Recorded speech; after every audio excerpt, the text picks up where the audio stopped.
Bonjour et bienvenue dans cette leçon sur les équations différentielles du programme du baccalauréat.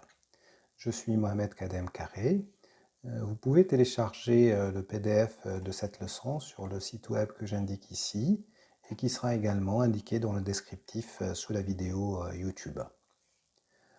Alors, le plan de cette leçon sera d'abord de définir ce que c'est qu'une équation différentielle.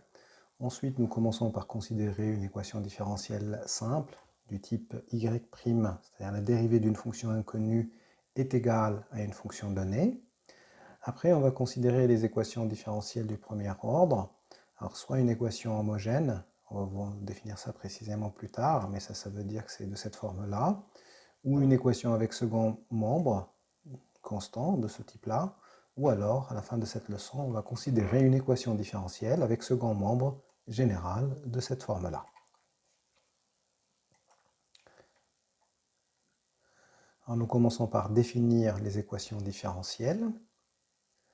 Alors, une équation différentielle est une équation où l'inconnu est une fonction. C'est ça l'élément clé.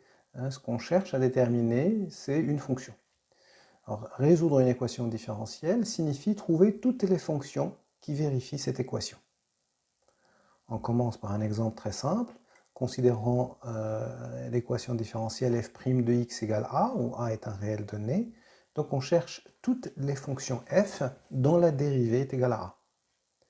On sait que les solutions à cette équation sont les fonctions affines, c'est-à-dire les équations de la forme f de x égale ax plus b, où b est un réel. Alors, une équation différentielle comprend en général des termes avec les dérivées de f, comme par exemple f' dans l'équation ci-dessus. Mais cela peut être aussi f seconde, ou les dérivées d'ordre encore plus grand. L'ordre d'une équation différentielle est finalement l'ordre le plus élevé, c'est l'ordre le plus élevé des dérivées qui intervient dans l'équation. Par exemple, l'équation ici, c'est une équation du premier ordre, parce qu'il n'y a que la dérivée première de la fonction qui intervient. Une équation où il y aurait f seconde sera appelée une équation du second ordre, etc.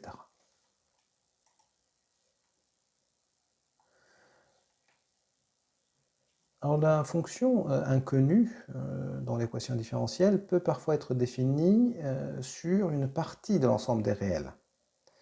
On la note parfois y au lieu de f comme d'habitude, et par exemple l'équation ci-dessus se note y' égale a. Donc ce qu'il faut voir dans y ici, c'est une fonction finalement. C'est comme si c'était f' égale a. Et observez qu'on n'indique pas toujours de manière explicite la variable x. Donc ici, ça peut aussi se noter, on cherche une fonction telle que y' de x ou f' de x égale a. Mais on ne l'écrit pas toujours. Alors voici un autre exemple d'équation différentielle. On essaie de résoudre l'équation y seconde égale a, où a est un réel donné. Alors on sait que, comme ça c'est y', on va avoir y' égale a fois x plus une certaine, on va dire alpha fois x, plus une certaine constante bêta. Je note un peu différemment les constantes pour retrouver après ça. Et maintenant, comme y' est égal à ça, on peut prendre la primitive une deuxième fois. On va avoir y égale 1 demi alpha x au carré plus bêta fois x plus gamma. Et donc vous voyez que les solutions de cette équation différentielle sont de la forme y de x égale ax au carré plus bx plus c, c'est-à-dire un polynôme du second degré.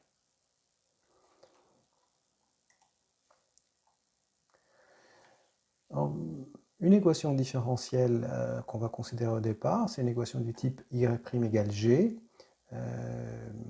Ça revient, on va voir, à trouver les primitifs. En effet, soit g est une fonction donnée, on se propose de résoudre l'équation différentielle y' égale g. Ça veut dire trouver toutes les primitives de g, c'est-à-dire toutes les fonctions dont la dérivée est égale à g. Voici un exemple.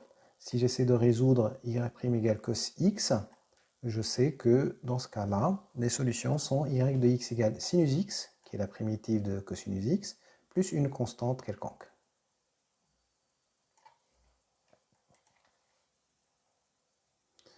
Alors, on va considérer maintenant des équations différentielles un peu plus complexes. Nous commençons nous considérons les équations différentielles du premier ordre. Ça veut dire qu'il n'y a que la dérivée de f qui intervient d'ordre 1. Voici un exemple d'équation différentielle qu'on va considérer. Y' égale AY, où A est un réel donné. C'est appelé une équation différentielle du premier ordre, parce qu'il y a la première dérivée de y qui intervient. Alors elle est dite aussi homogène. Qu'est-ce que ça veut dire homogène? Ça veut dire que l'équation peut s'écrire y' moins AY égale 0, où on a mis tous les termes en y à gauche, et ce qui nous reste à droite, c'est 0. Donc homogène veut dire qu'ici, il ne reste plus rien. C'est une équation où il reste 0. C'est ça ce que ça signifie équation homogène. Alors on a un théorème qui nous donne explicitement toutes les solutions de l'équation différentielle y' égale AY, où A est un réel donné. Les solutions sont de la forme y de x égale k fois exponentielle a fois x, où k est un réel.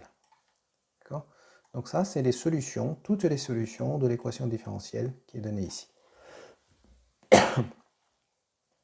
Alors voici la preuve de ce théorème. Notre équation ici, on va l'écrire y' sur y égale a, ce qui revient à dire à log de valeur absolue de y, le tout prime égale a, puisque finalement la dérivée de log de valeur absolue de y, c'est y' sur y. Et donc on en déduit que le logarithme de valeur absolue de y égale à x plus b, en prenant une primitive de cette quantité-là.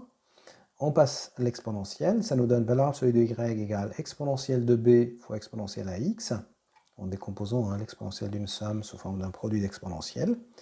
Et maintenant on enlève la valeur absolue et on remplace exponentielle de b ici, qui est une constante, par une constante k réelle de signe quelconque. Le fait de considérer k de signe quelconque permet d'enlever la valeur absolue, et ça nous donne exactement la forme qui est énoncée dans le théorème.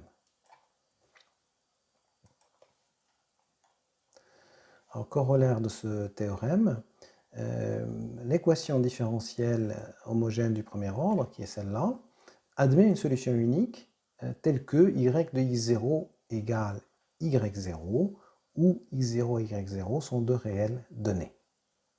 Ce type de condition-là, ça s'appelle condition initiale. C'est-à-dire on donne une condition pour déterminer la solution qui vérifie cette équation. Parce que, comme on a vu tout à l'heure, il y en a une infinité. Il suffit de changer la constante additive, la constante qui intervient dans la solution générale, la constante k. Il y en a une infinité parce qu'il y en a une infinité de k. Maintenant, si je fixe y de x0 égale y0, on va voir qu'on peut déterminer k, et donc ça donne une solution unique à l'équation. On va le faire maintenant, justement. La solution générale de cette équation, là, c'est y de x égale k fois exponentielle ax, pour un certain k. Mais comme on veut que y de x0 égale y0, on remplace, ça donne k fois exponentielle ax0 égale y0. Et ça nous donne que k est égal à cette valeur-là, qu'on remplace dans l'expression de y, et on obtient que y est donné par cette expression, et donc y est unique. Et en plus, on a son expression. Alors, expression qui n'est pas à retenir, on va voir dans la pratique comment on s'en sort avec ces conditions initiales. À chaque fois, on refait un petit raisonnement. Voici un exemple. Si je veux résoudre l'équation différentielle qui est ici, avec la condition initiale que y0 égale à 2, mon équation, je l'écris y' égale moins 3y, pour retrouver la forme classique de ces équations-là. Et on sait que ces équations admettent comme solution générale y de x égale k fois exponentielle moins 3x. Maintenant, si y0 égale 2, je remplace dans mon expression, et ça donne, donc là je remplace 2 égale k fois 1, c'est-à-dire k égale 2.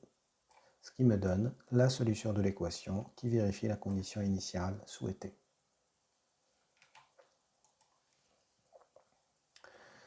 On va considérer maintenant une équation avec second membre constant. Donc c'est une équation différentielle de cette forme-là. Elle est appelée équation différentielle du premier ordre, encore une fois parce que c'est la dérivée première qui intervient, avec second membre constant, ce qui signifie que si je mets tous les y d'un côté, ce qui me reste à droite, c'est un terme, ici, une constante. D'où le terme avec second membre, c'est-à-dire le terme à droite, qui est constant. Alors, qu'est-ce qu'on peut dire sur ce type d'équation? Voilà, ce théorème, il nous le dit. Une équation différentielle de ce type-là admet comme solution la fonction, ou des fonctions qui sont de cette forme-là. K fois exponentielle ax avec une constante moins b sur a. Alors, comment ça se démontre ce théorème? Alors, la technique qu'on va utiliser pour la démonstration est générale. Il va falloir bien la comprendre et la retenir, parce qu'elle est très utile dans les exercices du bac. Alors, on commence par chercher une solution particulière. Ici, il se trouve que si je prends y indice p de x, hein, p pour particulière, hein, c'est une fonction que je me donne, égale moins b sur a, il se trouve que cette fonction-là satisfait bien notre équation. En effet, comme c'est une constante, sa dérivée est nulle, donc j'obtiens 0 ici, égale a fois moins b sur a plus b, ce qui est vrai. Et comme cette solution satisfait mon équation, je peux écrire justement qu'elle vérifie bien mon équation différentielle. Ensuite, j'écris mon équation différentielle de départ, je fais la différence de ces deux équations, et j'obtiens cette nouvelle équation y moins yp de tout prime égale a fois y moins yp. Et donc si je pose f, cette fonction-là, hein, y moins y', je vois que y moins yp, pardon, y moins yp, je le pose égal à f, et je vois que y moins yp est solution de l'équation f' égale a fois f, qui est une équation homogène. Hein, comme on l'a vu tout à l'heure, c'est appelé équation homogène associée à mon équation de départ, et d'où ça me donne y moins yp égale k fois exponentielle ax, qui sont les solutions de cette équation-là. Et donc, ça me donne au final que y égale k fois exponentielle ax plus yp, qui est précisément moins b sur a. Donc ça, ce résultat final entraîne la forme qui est énoncée dans le théorème.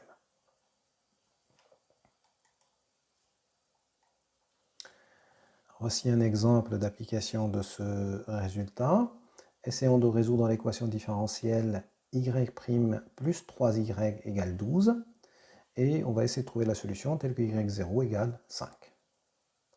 Alors, on commence par chercher une solution particulière. Hein, en appliquant la formule du théorème précédent, on voit que yp égale 4. Alors, dans la pratique, en fait, c'est plus simple que retenir la formule. On cherche une fonction constante, ici, et une fonction constante, sa dérivée est nulle, ça donne 3y égale 12, donc y égale 4, d'où cette solution particulière constante. Et comme y moins yp est solution de l'équation homogène associée qui s'écrit ici f' égale moins 3f, on obtient que y moins yp égale k fois exponentielle moins 3x. D'où y égale 4 plus une constante, exponentielle moins 3x. Ça, c'est la solution générale de l'équation différentielle qui est ici. Maintenant, si je donne y0 égale 5, des conditions initiales, alors on regarde, y0 doit être égal à 5, ça nous donne forcément k égale 1, d'où la solution de l'équation différentielle qui vérifie ma condition initiale.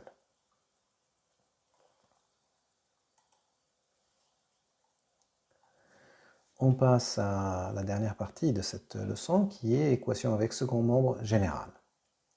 Donc on considère une équation différentielle de ce type-là, où cette fois-ci g de x est une fonction elle-même qui est donnée. On appelle ça équation différentielle du premier ordre avec second membre général, puisqu'elle s'écrit y' moins y égale g de x. C'est ça le second membre général. Et on appelle f' égale af l'équation homogène associée à E. D'accord ? Donc si je supprime ce terme, j'obtiens l'équation homogène associée à mon équation initiale.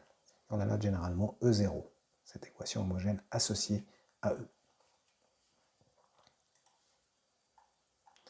Alors voici un théorème qui nous dit, supposons que l'équation E admet une solution particulière YP, alors toutes les solutions de E sont sous cette forme-là. K fois exponentielle AX plus YP, la solution particulière. En effet, la démarche, c'est comme celle qu'on a fait plusieurs fois jusqu'à maintenant. J'écris que Y vérifie mon équation, mais la solution particulière aussi vérifie mon équation différentielle. Je soustrais les deux équations et j'obtiens que Y moins YP est solution de l'équation homogène associée, qui est f' égale à f. Et donc Y moins YP égale K fois exponentielle AX, ce qui donne exactement la formule énoncée dans le théorème. Voici un exemple. On souhaite résoudre l'équation différentielle qui est indiquée ici, avec donc second membre général x plus 3. Alors dans les énoncés, dans ce cas-là, on vous donne toujours l'équation, la solution particulière à cette équation. Ici, en l'occurrence, on va vérifier que yp égale moins x plus 4 est bien solution de notre équation. Ensuite, on va trouver la solution qui vérifie y0 égale 3. Alors pour la solution particulière donnée, sa dérivée c'est moins 1, et donc y' moins yp, ça donne, on va vérifier ensemble, moins 1 plus x plus 4, donc x plus 3. Donc ça vérifie bien mon équation. Et cela entraîne que y moins yp, comme d'habitude, est solution de l'équation homogène associée, qui s'écrit ici f' égale f. Et donc y moins yp est égal à k fois exponentielle x, qui est la solution de cette équation-là. On trouve au final que y de x est moins x moins 4 plus k fois exponentielle x. Et si on veut que y0 égale 3, on en déduit que k égale 7. Et donc y de x est donné par l'expression qui est donnée ici. Voilà, cela finit cette leçon sur les équations différentielles. Je vous souhaite bon courage pour vos révisions et je vous dis à bientôt. Au revoir.